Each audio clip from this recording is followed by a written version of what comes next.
কোরবানির এই ইতিহাসটা নতুন কোনো বিষয় নয়। কোরবানির এই বিষয়টি একেবারে পৃথিবীর সূচনা লগ্ন থেকে, পৃথিবীর প্রথম মানুষ হযরত আদম আলাইহিস সালামের সময়কাল থেকে এই কোরবানির ইতিহাসটা সূচনা হয়েছে। হযরত আদম আলাইহিস সালামের সন্তান হাবিল এবং কাবিল থেকে এই বিষয়টি এসেছে। হাবিল সে করত পশুপালন, আর কাবিল সে করত কৃষিকাজ।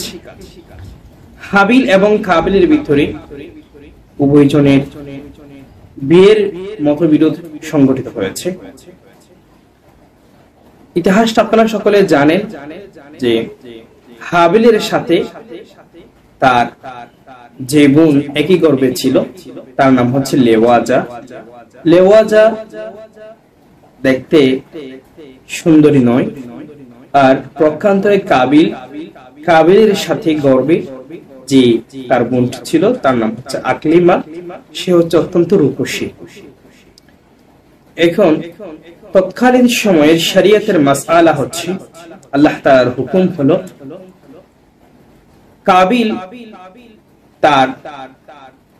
তার ভাই হাবিলের সাথে যে বোনটি এসেছে সেই বোনকে বিয়ে করবে, আর প্রকান্তরে হাবিল তার ভাই কাবিলের গর্ভে যে বোনটি এসেছিল তাকে বিয়ে করবে। শরীয়তের মাসআলা ওই সময় এরকমই ছিল, কিন্তু তারা মেনে নিতে পারছে না। বিশেষত সেখানে কাবিল এই বিষয়টা শরীয়তের মাসআলাটা মেনে নিতে পারছে না।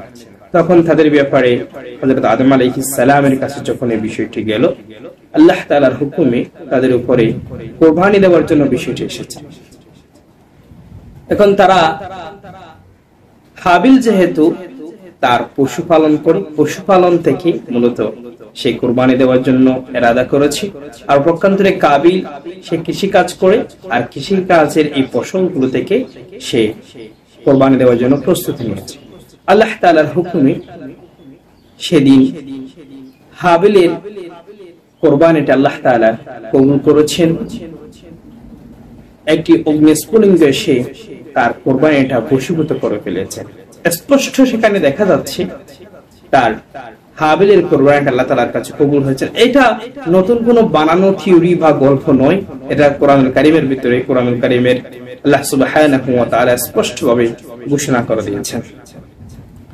وَاتْلُ عَلَيْهِمْ نَبَأَ ابْنَيْ آدَمَ بِالْحَقِّ إِذْ قَرَّبَا قُرْبَانًا فَتُقُبِّلَ مِنْ أَحَدِهِمَا وَلَمْ يُتَقَبَّلْ مِنَ الْآخَرِ قَالَ لَأَقْتُلَنَّكَ قَالَ إِنَّمَا يَتَقَبَّلُ اللَّهُ مِنَ المتقين। এখানে আল্লাহ সুবহানাহু ওয়া তাআলা আদম আলাইহিস সালামের সেই সত্য ঘটনাটা স্পষ্টভাবে উল্লেখ করে দিয়েছেন। ইয ক্বাররাবা কুরবানান ফাতুকবিলা মিন আহাদিহিমা, তাদের উভয়জনের কুরবানিটা আল্লাহ তাআলার কাছে একজনের কুরবানি কবুল হয়েছে। ওয়ালাম ইউতাকাব্বাল মিনাল আখর, অপরজনের কুরবানি কবুল হয় না। যার কুরবানিটা কবুল হলো না, সে জেদের বসে ওয়াসওয়াসায় হয়ে সে বলে উঠল, ক্বালা লা আকতুলান্নাকা, আমি তোমাকে হত্যা করব।